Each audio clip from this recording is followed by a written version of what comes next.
ఈ వీడియో చూసే ముందు ఒక లైక్ కొట్టి జై శ్రీరామ్ అని కామెంట్ చేయండి. మన హిందూ ధర్మంలో దీపారాధనకు చాలా ప్రాముఖ్యత ఉంటుంది. సరైన పద్ధతులతో ఇంట్లో దీపారాధన చేసుకుంటే మీరు చేసే పూజలకు ఖచ్చితంగా పుణ్య ఫలితం లభిస్తుంది. మనలో చాలామంది ఎన్ని పూజలు చేసినా ఉపయోగం లేదని చాలా బాధపడుతూ ఉంటారు. దీనికి కారణం ఏమిటంటే మీరు చేసే పూజలో ఏవో తప్పులు చేస్తున్నారని అర్థం.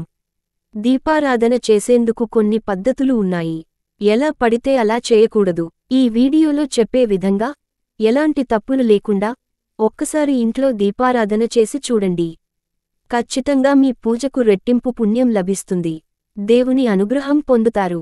మీ ఇంట్లో ఉన్న కష్టాలన్నీ తీరిపోతాయి. ఇంట్లో దీపారాధన చేయాలంటే ఇల్లంతా శుభ్రం చేసుకుని ఇల్లంతా పసుపు నీళ్లు చల్లుకోవాలి. పూజగదిలో ఉండే దేవుని పటాలను శనివారం రోజున మాత్రమే శుభ్రం చేసుకోవాలి. మిగతా ఏ రోజుల్లోనూ దేవుని పటాలను శుభ్రపరచకూడదు. మనలో చాలామంది దేవుని పటాలకు పసుపు రాసి కుంకుమ బొట్లు పెడతారు. అయితే పసుపు కన్నా దేవుని పటాలకు గంధం రాసి కుంకుమ బొట్లు పెట్టుకుంటే చాలా మంచిది. గంధం చాలా శ్రేష్టమైనది. తెల్లవారుజామున బ్రహ్మ ముహూర్తంలో 3 గంటల నుంచి 5 గంటల మధ్యలో ఇంట్లో దీపారాధన చేస్తే ముక్కోటి దేవతలు సంతోషిస్తారు. బ్రహ్మముహూర్తంలో పూజలు చేయలేనివాళ్లు ఉదయం 10 గంటల్లోపే ఇంట్లో పూజ పూర్తి చేసుకోవాలి. అన్నిటికన్నా ముఖ్యంగా ఉదయం చేసే పూజలకన్నా సాయంత్రం చేసే పూజలకే రెట్టింపు పుణ్యఫలితం లభిస్తుంది. సాయంత్రం దీపం వెలిగించి మహాలక్ష్మి దేవిని స్మరించడం వల్ల కోరిన కోర్కెలు నెరవేరుతాయి.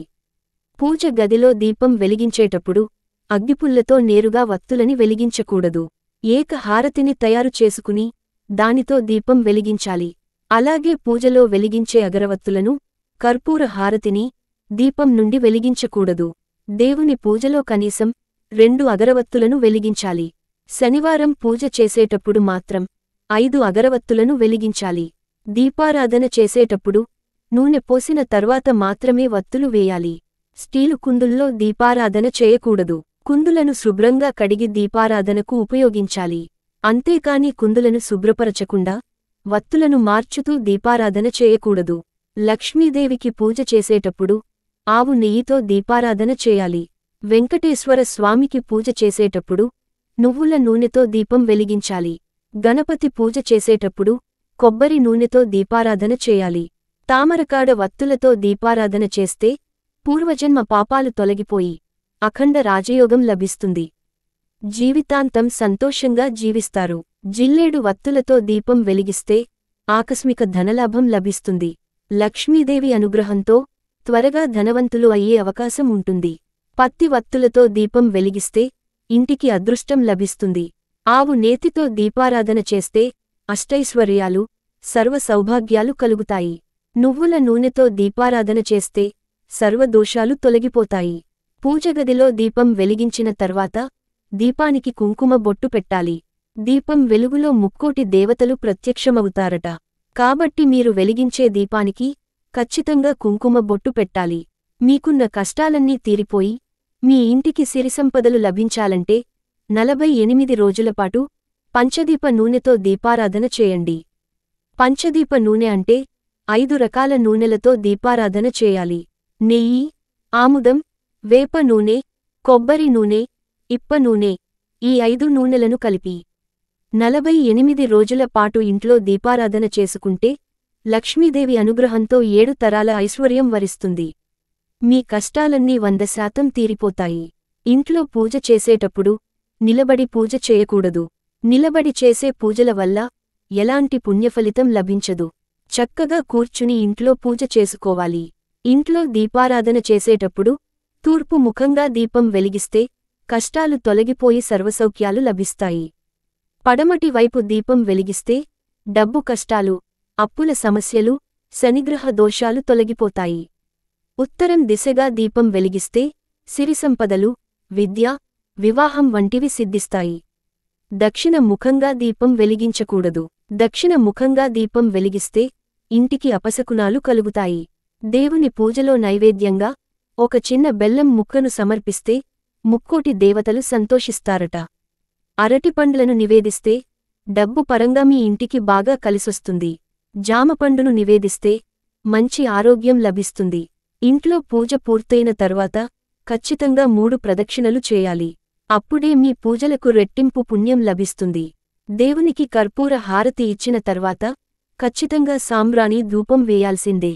ఇలా చేస్తే మీ ఇంట్లో ఉన్న దుష్టశక్తులన్నీ నశిస్తాయి. ఏక వత్తితో దీపారాధన చేయకూడదు. 2 వత్తులతో దీపారాధన చేస్తే కుటుంబ సౌఖ్యం లభిస్తుంది. 3 వత్తులతో దీపారాధన చేస్తే సంతాన ప్రాప్తి వరిస్తుంది. 5 వత్తులతో దీపం వెలిగిస్తే ఐశ్వర్యం లభిస్తుంది. కాబట్టి డబ్బు సమస్యలతో బాధపడేవాళ్ల ఇంట్లో పూజ చేసేటప్పుడు 5 వత్తులతో దీపం వెలిగించండి. ఇంట్లో పూజ చేసే రోజున మీరు తినే ఆహారంలో ఉల్లిపాయ అలాగే వెల్లుల్లి ఉండకూడదు. పూజ చేసే రోజున ఇవి తినకుండా ఉంటే మీరు ఉపవాసం ఉన్నంత పుణ్యఫలితం లభిస్తుంది. ప్రతిరోజు పూజ చేయలేనివాళ్లు శుక్రవారం రోజున ఖచ్చితంగా పూజ చేసుకోవాలి. ప్రతి శుక్రవారం రోజున మీ ఇంటి గడుపులకు పసుపు రాసి కుంకుమ బొట్లు పెట్టుకోవాలి. ఇంట్లో దీపారాధన చేసేటప్పుడు స్త్రీలు చీర కట్టుకొని పూజ చేయాలి. అంతేకాని నైటీలు వేసుకొని ఇంట్లో పూజ చేయకూడదు. పూజ చేసే ఆడవాళ్లు కాళ్లకు పసుపు రాసుకుని కుంకుమ బొట్టు పెట్టుకుని పూజ చేసుకోవాలి. ఇంట్లో పూజ చేసేటప్పుడు ఓం లక్ష్మీదేవియే నమః అనే మంత్రాన్ని జపిస్తూ పూజ చేసుకుంటే మహాలక్ష్మి అనుగ్రహంతో మీ కుటుంబానికి అష్టైశ్వర్యాలు లభిస్తాయి. పూజ గదిలో ఉండే దేవుని పటాలను మరీ ఎక్కువగా పెట్టుకోకండి. పూజ గదిలో దేవుని పటాలు ఎక్కువగా ఉంటే మీరు చేసే పూజలకు సంపూర్ణ పుణ్యం లభించదు. పూజలో వెలిగించిన దీపాన్ని నేరుగా కింద పెట్టకూడదు. దీపం కింద ఒక తమలపాకును కాని ఏదైనా ఒక ప్లేట్ను కాని పెట్టాలి. ఈ వీడియో మీకు నచ్చితే లైక్ చేసి సబ్స్క్రైబ్ చేయండి.